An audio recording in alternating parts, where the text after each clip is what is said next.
All right, you know what? That's it. That's it. I am going to do a Five Nights at Freddy's movie review.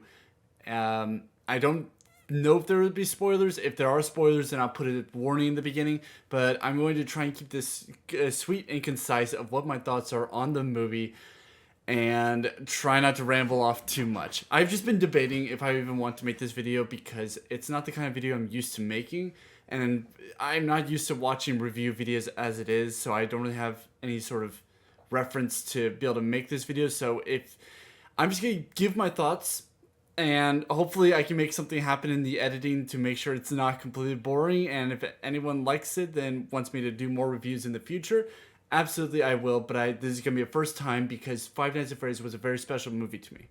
All right, let's get into this. So my first thoughts on the movie are that I was originally really hyped for this movie because I played the games. I love the games. I love the lore and the community and everything behind it. I love it so much, and it's one of my favorite franchise games ever. Like, I love it, period. As for a movie adaptation, I think this movie was done really well, and I am so happy that they had Scott Cawthon on board with making this movie happen. I think it's as good as it is because of him. I think he made this movie his baby, and it made exactly how he wanted it to be. And I respect the man so much for being able to have practical animatronics. That is one of the best things about this movie, is that they didn't have an overly CGI budget to be able to put in a bunch of CGI animatronics and have like weird like computer generated stuff. No, it was practical animatronics, and it was so much more real because they were real. It felt like there was a lot more danger for me. At least this is my personal experience. There's a much different experience because they were real than if they were CGI. I felt like they were real animatronics. I've said real so much, but it's just like they added just a surreality to the whole scene, and they really completed it. That, and mixed with the incredible sound design.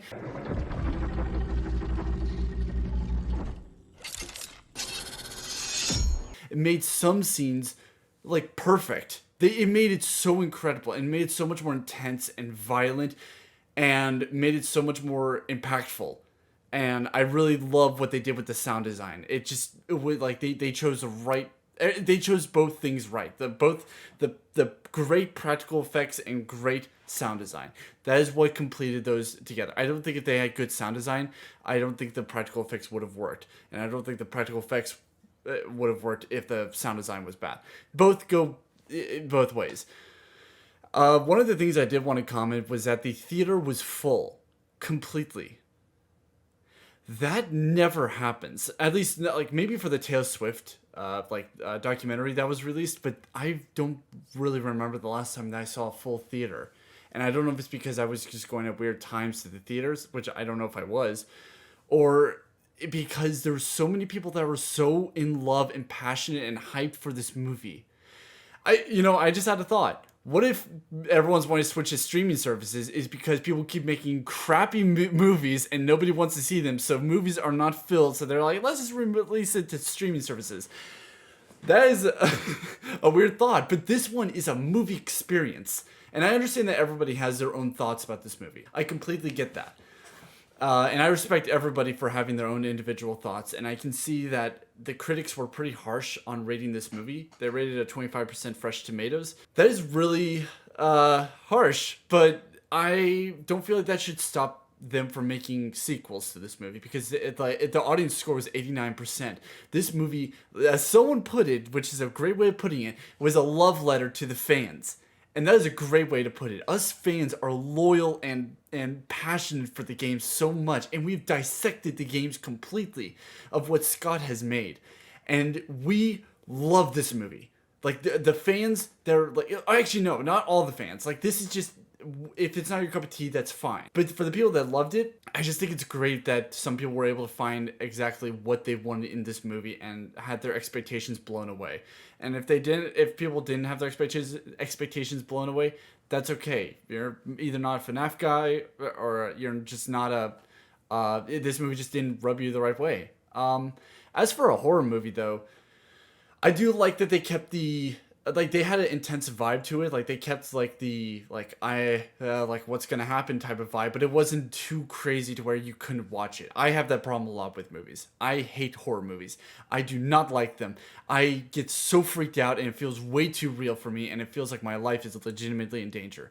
This movie had a good balance of the jump scares being like at the right time and keeping the jump scares consistent to the games. Like, I think this movie's perfect for having jump scares. One thing I do want to tap on that I have a problem with in a lot of horror movies, or just movies in general, is that they throw in the main character's storyline out of nowhere just for the sake of like bridging together like everything that the horror side of the movie needs to have happen. I was really immersed with oh my god, what is his name? Hutch Jutcherson.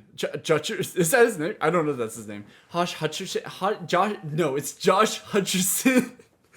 Sorry, bro. I was really immersed with Michael and Abby's story. They play they're brother and sister, and they live under the same roof, and they're struggling with payments for their life. And he got he lost a job, so he's on to this next one, the security job. And I was really fascinated with everything that was happening in his life. I didn't feel like anything was out of place. There are some other parts of the movie that I thought were just a little bit silly. But I'm going to touch on that with the spoiler part of the review at the end of the video. But I just was so surprised with that. I didn't feel bored at any times. I didn't feel like something was out of place. And that's a big problem that I have with a lot of movies, is that they just don't immerse me. They waste my time with small little details here and there about this person's life, when really I just want to see all this other crap happening. Nothing was a mistake in this movie. Nothing was accidental. Everything happened for a reason. And if there was not really any comedy at all in this movie, and that is just something I'm so happy about, was that they kept the serious vibe in this movie. It was consistently serious and great, like throughout the entire movie for me. And okay. My camera lied. I'm so happy with this movie. And right now, big obvious warning. Spoiler. If you have not seen this movie and you want to see it and you don't want to be spoiled, turn back now. Click off this video. Dude, just get away. Go, shoot. Because right now, I need to talk about the ending. The best part of the whole movie. I ripped out my headphones. Why am I wearing headphones? I'm not listening to anything. Springtrap was in this movie. Springtrap William Afton. I need to say this right now. William Afton is, based on the games alone, he is in my top list of iconic villains. I see Darth Vader, the Joker, Megatron, Davy Jones. I see those as iconic, perfect movie villains. Whether they're for kids or adults, they were just well-constructed, incredibly well-made villains that made me fear them a lot. I'm not saying that every villain that I fear is iconic, but these ones just stand out as so perfectly well constructed and kind of like what every villain should strive to be. And I put William Afton up there with those with the homies up there. He is up there. He is vicious. He kills children because he wants to. Of course, there's a lot more reasons why he kills children, but he wears a horrifying suit that's like he's like in pain, and he's using pure anger and rage to survive, to get back at the ghosts.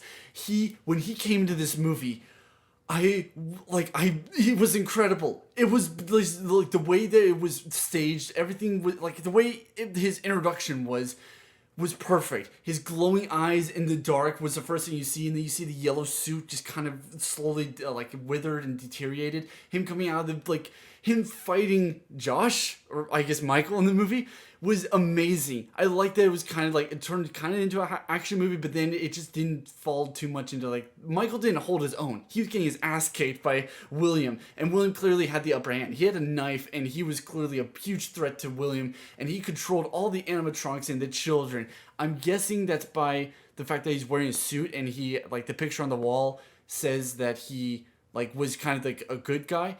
But once that turned around, the spring lock system, I did not think that they had the balls to actually make that happen. And the sound effects, the visuals of just how brutal it is, how horrifying it is for him to go through that, and him saying the iconic line, I always come back. He was perfect. Oh my god, Matthew Lillard. I freaking love you. I freaking love you. You are in my top list of you're playing a good villain here. I love what he did. He was completely psychopathic and a maniac and a lunatic and just vicious. He was deranged and psychotic. I loved him. That ending was everything I wanted out of the movie perfectly. And all the animatronics, just their eyes glowing and how impactful the ending was. Freddy roaring at the very end, the way I took that was that either like I honestly like after thinking about it for a while, I kind of feel like that was just him like yelling like kind of because he's crying because like either maybe his fellow children were being like manipulated by their very killer, or maybe he was just incredibly sad and just in so much pain. And like I one of the other scenes that I wanted to talk about was Foxy at the end of the hallway. I can't believe they did the da da dum dum dum, and just I wish that they had him run down the hallway like in a horrifying just ta ta ta ta ta ta. But because this was practical, I can understand that they had him teleport, just jump scare into the screen. What was the other thing? Oh my god, just William Afton was just perfect in this movie. I cannot emphasize that enough, and I've just been obsessing over this movie, obsessing over it. You know, whenever you walk out of a movie theater and you like when you were a child and you just feel like you're a changed person and you kind of want to be whoever was in that movie, or you just like feel just so like your life has just changed after seeing it, and you just are so focused and obsessive over that movie. That may be just me, but I'm roped into this movie still. I want to go back to the theater and watch it so many more times. I want to get the physical version of this movie. I want as much as I can to be involved with the Five Nights at Freddy's movie. And if anyone wants me to, comment down below if you want me to do a re-reaction to the movie for YouTube, because I've already seen it, but I do want to give my thoughts as the movie goes along. This was just everything I wanted it to be. It exceeded my expectations, and that's exactly what a movie needs to be. I loved it.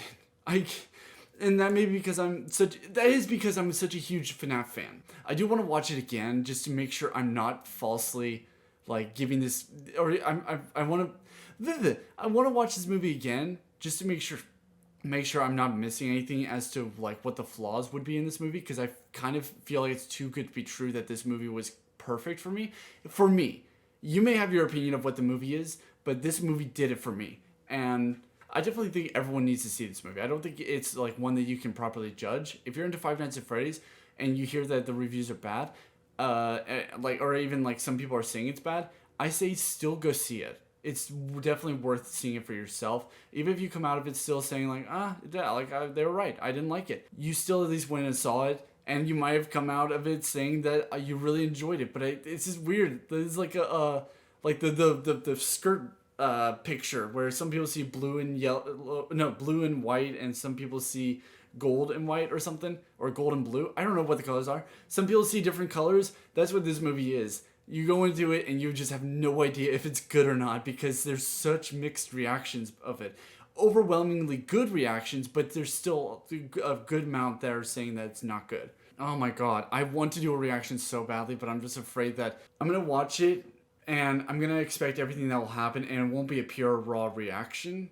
But I still want to do a reaction just to be able to give my thoughts as to what everything is. I would love to break this movie down and just dissect it, but there was one last part that I just really quickly wanted to mention that was just really funny to me, was that the aunt and the crew that she hired to mess up the joint, I love that they were in there like only to show off how horrifying and powerful the animatronics are. That was hilarious. Just seeing how they reacted to the animatronics, seeing basically what we were experiencing when we played the games, and not from the point of view of Michael, which is a little interesting. In the games you play as Michael, but in this, it's as if you're playing as these crooks that broke it in. The animatronics were perfectly horrifying. They are the epitome of both a good mixture of child-friendly and like they're able to be very appealing to children and very happy and very friendly, while at the same time when they're in a horrifying environment and they are doing very horrifying things, they give off the correct vibes and they appear to be unstoppable and scary. I love the horrifying scenes. But yeah, I think that's going to do it for this, I guess, review or ramble, just praising this amazing movie and hoping that they're going to do a sequel. I think they are. I think they're going to do a total of 3 movies. It needs to only be 3 movies. Let me say that. No No trying to see how long you can squeeze this for money. Just do 3. Scott, I think, will only do 3. That's what I've heard. I don't want this industry to manipulate this franchise and keep doing more and more and more after 3. I think 3 is the perfect amount to wrap up a good story here. But yeah, I'm going to end this little ramble. I'm going to see just how it does. Let me know what you thought of this, because this is my first time doing it, but I just need to put my thoughts out there because I love this movie so much. So, I will catch you on the flip side.